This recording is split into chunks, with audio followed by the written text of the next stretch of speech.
A question I used to ask a lot in the sustainability sphere was, doesn't trash just break down in the landfill? Why do I need to compost? Today we're going to do a quick overview of why food waste can be harmful and also talk about why composting is a great option.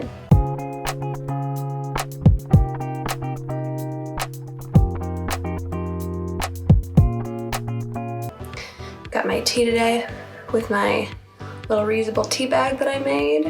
I had to patch it up a little bit, but it works good as new, and I love it. I love it so much. So cute. Look at that. Isn't that cute? All right, first let's talk about anaerobic versus aerobic environments. Anaerobic environments lack free oxygen.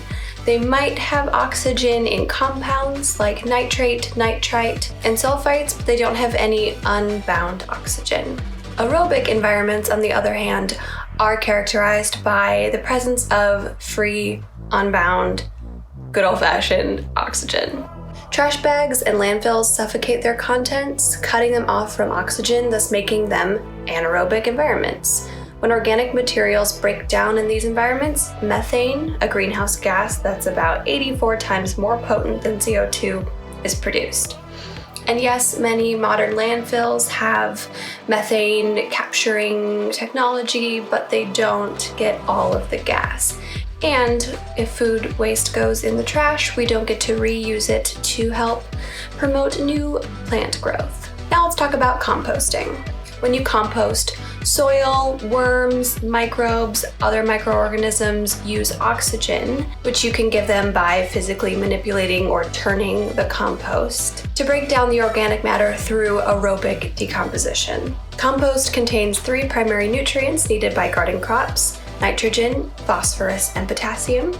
It also includes other essential elements like calcium, magnesium, iron, and zinc. Instead of relying on harmful fertilizers, composting offers an organic alternative. All right, what can we do? If you are privileged enough to have the resources available to you, there are so many ways that you can compost. I have a bucket that I fill up that a company locally picks up every other week, and then they give me an empty bucket in return. And that's the way that gets me to do it, especially in the winter. I'm less likely to drop off my compost at a location like right now.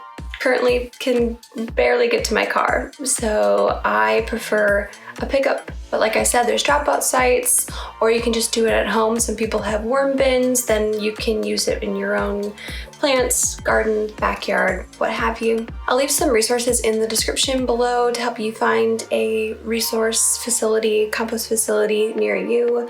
Otherwise, just check with your city or town's website. They probably have information on that too. If you don't have these resources, there is nothing wrong with that. A lot of places don't have these sorts of resources, but there is an app called Share Waste, which is an app that connects people who want to compost with people who already do. Or if none of these options work for you, that is totally fine.